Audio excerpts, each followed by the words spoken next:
Hello दोस्तों, आप सबका स्वागत है आपके अपने चैनल एसएससी एग्ज़ाम अकेडमी में। आज हमारी व्याकरण की 4th क्लास है। लास्ट क्लास में मैंने आपको बताया था शब्द विचार क्या होता है और मैंने आपको बताया था कि हिंदी भाषा में विकास के आधार पर शब्दों को 6 वर्गों में विभाजित किया गया है। इसमें से मैंने आपको 2 पॉइंट बता दिए थे। पहला था तत्सम शब्द और दूसरा था तद्भव शब्द। आज हम अपने नेक्स्ट पॉइंट के बारे में बात करेंगे और तत्सम शब्द। उससे पहले जो इस वीडियो में नए जुड़े हैं, आज पहली बार इस वीडियो को देख रहे हैं, तो प्लीज़ इससे पहले वाली वीडियो ज़रूर देख लीजिएगा ताकि आपका एक भी पार्ट इसमें से मिस ना हो, आपको अच्छे से समझ में आए कि शब्द विचार क्या होता है और उसके जो 2 पॉइंट मैंने कराए हैं तत्सम और तद्भव, वो आप अच्छे से समझ लेंगे। तो चलिए हम आगे की वीडियो स्टार्ट करते हैं। अर्थ तत्सम शब्द। अर्थ तत्सम शब्द वे शब्द होते हैं जो संस्कृत शब्दों से व्युत्पन्न या विकसित होकर सीधे ही हिंदी भाषा में आ गए हैं। इन्हें मध्यकालीन भारतीय आर्य भाषा परिवार में सम्मिलित होने का सौभाग्य प्राप्त नहीं हुआ है। देखिए, इनके रूप में ना तो इतना परिवर्तन आया जितना तद्भव शब्दों के रूप में आया था, उधर इनके रूप में वैसा भी परिवर्तन नहीं आ पाया जैसे तत्सम शब्दों का रहा। इसलिए इन्हें ना तत्सम कहा जाता है ना तद्भव। इन्हें अर्थ तत्सम शब्द की संज्ञा दी गई और इनकी जो संख्या होती है वो बहुत ही कम होती है। तो मैंने आपके लिए यहाँ पे लिख दिए हैं वो कौन कौन से होते हैं। देखिए, आसमान, आंगन, आखर, कागज, किसन, लक्ष्मण, लिच्छमी, वक्ष, ये सारे मैंने आपके लिए लिख दिए हैं। ये सब कौन से शब्द होते हैं? और तत्सम शब्द कहलाते हैं ये सब। उनकी संख्या बहुत कम है। नेक्स्ट पॉइंट आता है हमारा 4th पॉइंट। 4th पॉइंट के अंदर आता है देशी या देशज शब्द क्या होते हैं। जो शब्द स्थानीय आधार पर या ध्वनि के अनुसार गढ़ लिए जाते हैं उन्हें देशी या देशज शब्द कहते हैं।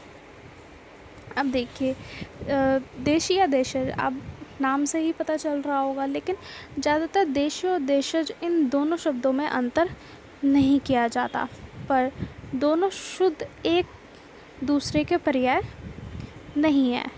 देशी शब्द का प्रयोग संस्कृत, ये जो देशी है इसका प्रयोग संस्कृत काल से चला आ रहा है, जिसका अर्थ है वे शब्द जिन्हें संस्कृत काल से चला आ रहा है। ये कौन से शब्द है जिनका प्रयोग संस्कृत काल से चला आ रहा है? ठीक है, वे शब्द जिन्हें संस्कृत व्याकरण के नियमों से सिद्ध नहीं किया जा सकता।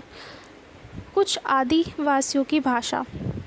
देखिए, क्या होता, कुछ आदिवासियों की भाषा जो आर्यों के आगमन के समय भारत में निवास करते थे। जब आर्य आए थे यहाँ पर, उस टाइम पे कुछ आदिवासी रहे होंगे जो यहाँ पे इंडिया में जो निवास करते थे। ठीक है, उनके आगमन के समय जो निवास करते थे उनमें से एक थे ऑस्ट्रिक। कौन सी जाति थी? ऑस्ट्रिक थी। ऑस्ट्रिक एक जनजाति थी। ठीक है, जैसे कबीले तो आर्यों के आगमन से ऑस्ट्रेलिया और इंडोनेशिया की ओर चले गए। ये कुछ तो चले गए ऑस्ट्रेलिया और इंडोनेशिया की तरफ, और जो कुछ बचे वो आर्यों में घुल मिल गए। तो क्या हुआ, भाषा में इनका अंत मिश्रण संस्कृत काल से ही प्रारंभ हो गया था। क्या हुआ था, इनका अंत मिश्रण हो गया था। ये मिल गए थे, जब यहाँ पे कुछ रह गए आर्यों के साथ तो इनका मिश्रण हो गया। ठीक है, तो ऐसे ही इसीलिए संस्कृत काल से इनका प्रारंभ हो गया था। अब जैसे पाली, प्राकृत और अपभ्रंश भाषाओं में तो इनकी आप देख ही सकते हैं, इनकी छाप मिलती है, बहुलता पाई जाती है काफ़ी। दूसरी ओर जो देशज होते हैं, देशज जिनका निर्माण विभिन्न भाषी लोगों ने अपनी आवश्यकता अनुसार अनुकरण कर लिया है। जैसे कि कुछ शब्द होते हैं जिनको उन्होंने अपनी आवश्यकता के अनुसार वो अपने लैंग्वेज में उनको बोलने लगे हैं। जैसे कि कोई भी शब्द लिया है, उनको उस चीज़ से मतलब नहीं है कि क्या बोला जाता है, उन्होंने अपने आप से उन चीज़ों को बोलना शुरू कर दिया और वो प्रचलित भी हो गए हैं। ठीक है, किसी भी ज्ञात देशीय या विदेशी या भाषा के आधार पर इन्हें विलुप्त भी उत्पन्न नहीं किया जा सकता। अब देखिए यहाँ पे मैंने कुछ आपको शब्द लिखे हुए हैं, जैसे पेड़, झगड़ा, चील गाड़ी आदि। ये सब क्या है? देशी या देशज शब्द कहलाते हैं ये सब। अब देखिए देशी होता क्या है, मैंने अभी आपको जो बताया वही यहाँ पे मैंने लिखा है, वे शब्द जिन्हें संस्कृत व्याकरण के नियमों से सिद्ध नहीं किया जा सकता। ठीक है, सिद्ध नहीं किया जा सकता, वो क्या कहलाते हैं? देशी शब्द कहलाते हैं।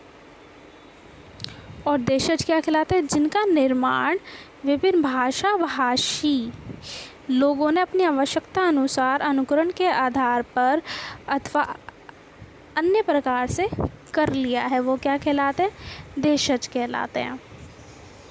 इन दोनों में डिफरेंस है, इस बात को याद रखें। यहाँ पे मैंने कुछ देशज शब्दों को लिखा है, वो है चिड़िया, चुस्की, साग, मिर्च, दब्बा, झगड़ा आदि। ये सब क्या है? लोगों ने अपनी सुविधा के अनुसार इनको गढ़ लिया है। ठीक है, नेक्स्ट आता है विदेशी शब्द। विदेशी शब्द क्या होते हैं? हिंदी भाषा में प्रयुक्त वो शब्द जिनका जन्म स्रोत विदेशी भाषीय हो, विदेशी या देशज कहलाते हैं। ठीक है, हिंदी भाषा अपने उद्भव से लेकर आज तक उनके भाषाओं के संपर्क में आई, जिनमें प्रमुख है जो हमारी हिंदी भाषा रही है, काफ़ी सारी भाषाओं के संपर्क में आई है। उनमें से कुछ हैं अरबी, फ़ारसी, तुर्की, अंग्रेज़, पुर्तगाली, फ्रेंच। आप देखिए ये सब वो हैं जो यहाँ पे आए, इंडिया के अंदर आए। वो कुछ ना कुछ या तो व्यापार के लिए आए या अपनी कंपनी चलाने के लिए आए, यहाँ पे शासन करने के लिए आए, किसी न किसी चीज़ से आए। और इसलिए क्या हुआ है, उनके जो शब्द हुए हैं वो हमारी भाषा के साथ मिल गए हैं। जैसे कि अरबी लोग आए थे, फ़ारसी भी आए हैं, तुर्की भी आए हैं, अंग्रेज़ भी आए हैं, पुर्तगाली भी आए हैं, फ्रेंच भी आए, ये सब व्यापार के लिए आए थे। पुर्तगाली भी, तो क्या हुआ, हमारी भाषा इनके साथ मिक्स हो गई है। कुछ शब्द हो गए हैं जिन्हें हम प्रयोग करते हैं, लेकिन क्या हम उनको बोलते हैं ये हिंदी के वर्ड्स हैं, हिंदी के शब्द हैं, लेकिन क्या वो है ये सब। तो अब मैं आपको आगे बताती हूँ कौन कौन से शब्द किसके हैं। तो यहाँ पे मैंने लिखे हैं आपके लिए, सबके एग्जाम्पल लिखे हैं। तो फर्स्ट आता है अरबी शब्द। अरबी शब्द कौन से होते हैं? गरीब, मालिक, कैदी, औरत, रिश्वत, कलम, अमीर, औलाद, दिमाग, तरक्की, तरफ, तकिया, जालिम, जलसा, ऐनक। देखिए ये सारे वो वर्ड्स हैं, वो शब्द हैं जिन्हें हम अपने डेली यूज़ करते हैं। जैसे कि देखिए गरीब, मालिक, तकिया हम बोलते हैं नॉर्मल, लेकिन हमें पता ही नहीं है कि ये शब्द है कौन सा। ठीक है, और ऐसे ही क्या एग्ज़ाम में होता है, हमसे पूछ लेते हैं, 4 ऑप्शन दे देंगे आपको और पूछ लेंगे ये शब्द कौन सा है, फ़ारसी है, अरबी है, अंग्रेजी है, फ्रेंच है, क्या है। तो आपको उनमें से बताना होता है। जैसे तद्भव और तत्सम पूछा जाता है, ऐसे ही ये वर्ड्स पूछे जाते हैं। तो नेक्स्ट आता है फ़ारसी शब्द। फ़ारसी शब्द में क्या है? जोर, जिन, जहर, जंग, माशा, राह, पलंग, दीवार। ठीक है, आप यहाँ से देख लेंगे, खुद से पढ़ लेंगे, क्योंकि यहाँ पे इसमें समझाने वाली कोई बात नहीं है, सिर्फ मैंने यहाँ पे कुछ शब्द लिखे हैं कौन कौन से होते हैं। यहाँ पे मैंने आपको बताया अंग्रेजी शब्द कौन से होते हैं, तुर्की शब्द कौन से होते हैं। जैसे कि हम बोलते हैं डॉक्टर, क्या ये डॉक्टर हम सोचते हैं हिंदी का है, हिंदी में बोलते हैं हम, लेकिन क्या ये अंग्रेजी शब्द है। टेलीफोन, देखिए टेलीफोन अंग्रेजी शब्द है। टाइप, पाउडर, ये सब क्या है? अंग्रेजी शब्द है। तुर्की शब्द देखिए लफंगा, चिक, चेचक, देखिए चेचक तुर्की शब्द है। ये इसमें काफ़ी सारी चीज़ें होंगी जो हमें लगता है और लेकिन हमें पता होनी चाहिए। और अगर जो इसकी पूरी लिस्ट आप लोगों को चाहिए तो आप मुझे कमेंट करके बता सकते हैं, मैं आपको इसकी PDF दे दूँगी। और आप चाहें तो टेलीग्राम का भी हमारा ग्रुप ज्वाइन कर सकते हैं, वहाँ पे मैं आपको प्रोवाइड करूँगा। जैसा आपको अच्छा लगे आप कमेंट करके बता दीजिएगा आपको कहाँ चाहिए, मैं आपको प्रोवाइड करा दूँगी। तो नेक्स्ट आता है पुर्तगाली शब्द। पुर्तगाली शब्द कौन से होते हैं? देखिए, तौलिया, हम नॉर्मली घर में बोलते हैं तौलिया, और ये हमें लेकिन पता नहीं है कि शब्द है कौन सा। तो ये क्या है?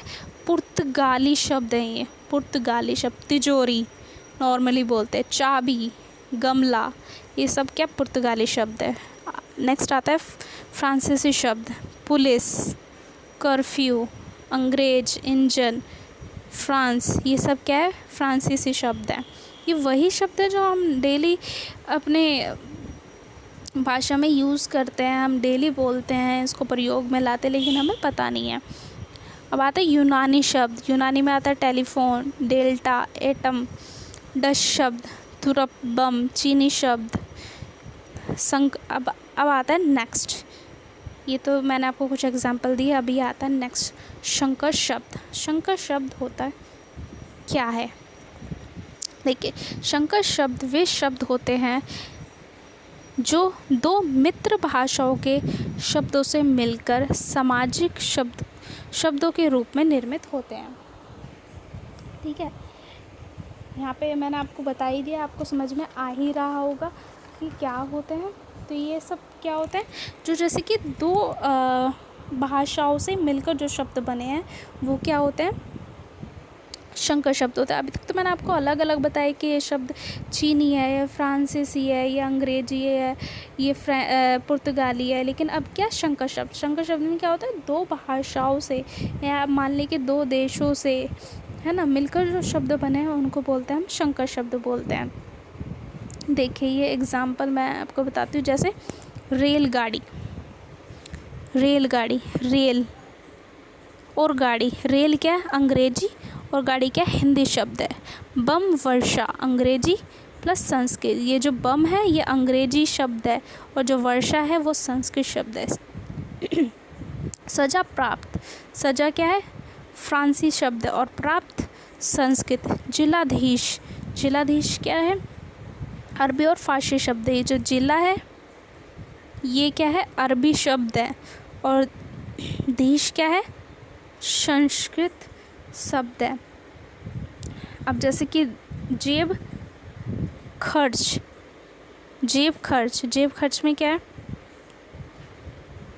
जेब, ये क्या है? पुर्तगाली शब्द है, पुर्तगाली शब्द है ये। और यात्रा, सॉरी, खर्च, खर्च क्या है? फ्रांसी शब्द है। ठीक है, ये दो भाषाओं से मिलकर बने जो शब्द होते हैं उनको क्या कहते हैं? शंकर शब्द कहलाते हैं। नेक्स्ट आते हैं, ये तो अभी हमने बात करी थी, जो हमारे 6 पॉइंट थे उसके बारे में हमने बात करी थी कि जो शब्द विचार होता है उसको 6 भाग में विभाजित किया गया, और वो जो 6 पॉइंट थे वो मैंने आपको बता दिया। अब नेक्स्ट बात आती है व्युत्पत्ति के आधार पर शब्द भेद। ठीक है, व्युत्पत्ति के आधार पर शब्द भेद। अब ये व्युत्पत्ति या बनावट संरचना के आधार पर शब्दों के 3 भेद किए गए हैं। पहला होता है रूढ़, दूसरा यौगिक, और तीसरा होता है योग रूढ़। इनको 3 भागों में विभक्त किया गया है। तो बात करेंगे फर्स्ट रूढ़ की। रूढ़ क्या होता है? जिन शब्दों के खंड किए जाने पर उनके खंडों का कोई अर्थ ना निकले उन शब्दों को रूढ़ शब्द कहते हैं। ठीक है, आया समझ में क्या? देखिए, जैसे पानी, जैसे पानी है, पानी क्या है? एक सार्थक शब्द है, इसके खंड नहीं किए जा सकते। अगर जो इसके खंड करेंगे तो क्या बनेगा? पा, और क्या बनेगा? नी। ठीक है, पा और नी बनेगा, इनका कोई संगत अर्थ नहीं निकलता। ठीक है, जैसे क्या?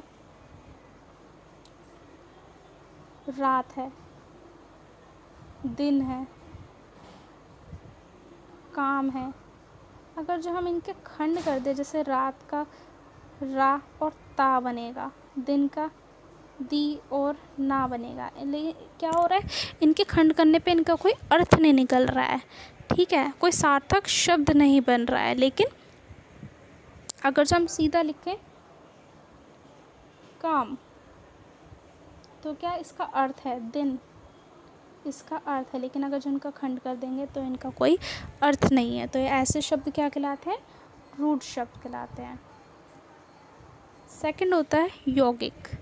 यौगिक क्या होता है, यौगिक शब्द वे होते हैं जो दो या अधिक शब्दों के योग से बनते हैं और उनके खंड करने पर उन खंडों के वही अर्थ रहता है जो अर्थ वे यौगिक होने पर देते हैं। यानी कि अगर जो उनके खंड भी कर दिए जाएं, उनका अर्थ वही रहता है जो खंड होने से पहले था, ठीक है। रूढ़ में क्या था, अर्थ नहीं बनता, उनको अगर जो खंड नहीं कर सकते, खंड कर देंगे तो उनका कोई अर्थ नहीं होगा। लेकिन यौगिक अगर जो उनके खंड कर देंगे तो इनका अर्थ वही रहेगा। देखिए एग्जाम्पल पे, जैसे मैं पाठशाला, महादेव, घुड़सवार आदि, ठीक है। अब इसमें देखिए, जैसे कि घुड़सवार है ना, अगर जो हम इसको अलग अलग कर दे तो क्या होगा। देखिए घुड़ सवार है, जैसे इसमें घोड़ा, पता चल रहा है आपको, घोड़ा व सवार दो सार्थक शब्द बन रहे हैं, खंड होने पर भी इसका अर्थ वही रहा। तो ऐसे शब्द क्या कहलाते हैं, यौगिक शब्द कहलाते हैं। थर्ड और लास्ट पॉइंट जो है हमारा वो है योगरूढ़ शब्द। योगरूढ़ शब्द क्या होते हैं, जब किसी यौगिक शब्द से किसी रूढ़ अथवा विशेष अर्थ का बोध होता है, अथवा जो शब्द यौगिक संज्ञा के समान लगे किंतु जिन शब्दों के मेल से वह बना है उनके अर्थ का बोध न कराकर किसी दूसरे ही विशेष अर्थ का बोध कराए, तो उसे योगरूढ़ शब्द कहते हैं। जैसे जलज, पंकज, त्रिनेत्र, दशानन, वक्र, तुंड, पंचानन आदि। अब इसमें क्या होता है कि जो शब्द है उसकी जगह किसी अन्य शब्द का बोध कराता है। जैसे कि जलज है, ये जलज है। अब जलज क्या है, इसका शाब्दिक अर्थ होता है जल से उत्पन्न। क्या होता है, जल से उत्पन्न, ठीक है, जल से उत्पन्न हुआ। जल में, अब देखिए जैसे कि जल में तो कई जीव रहते हैं, कई चीज़ें होती है, जैसे मछली, मेंढक, जोंक, सिंघाड़ा, है ना। जल में तो कई सारी चीज़ें होती है, लेकिन क्या इनका कुछ होता है, इनको तो हम वही चीज़ बोलते हैं, इनका तो अर्थ वही निकलता है जो बोला जाता है। लेकिन जलज अपने शाब्दिक अर्थ की जगह एक अन्य अर्थ में कमल के लिए ही प्रयुक्त होता है, अतः यह योगरूढ़ शब्द है, ठीक है। याद रखेंगे जिसका अलग ही निकले, जैसे त्रिनेत्र, दशानन, वक्रतुंड। आप देखिए दशानन किसको बोला जाता है, गणेश जी को, है ना। ऐसे ही पंचानन किसको बोला जाता है, विष्णु जी को। तो ऐसे ही हम सारी चीज़ें याद रखेंगे। वो ऐसे जब अगर जो शब्द है वो ना होकर किसी अन्य शब्द का बोध कराए, वो क्या कहलाते हैं, हमारे योगरूढ़ शब्द कहलाते हैं। तो दोस्तों आज की हमारी जो क्लास है यहीं पे समाप्त होती है। और अगर जो आपको इस मेरी क्लास अच्छी लगी हो और मेरा समझाया हुआ अच्छा लगा हो तो प्लीज़ वीडियो को लाइक कीजिए, और जो लोग नए जुड़े हैं वो चैनल को सब्सक्राइब कीजिए, और इससे पहले वाली वीडियो ज़रूर देखिएगा और अपने दोस्तों के साथ इसको शेयर भी कीजिए। तो हम मिलते हैं हमारी नेक्स्ट वीडियो में। Take care, bye.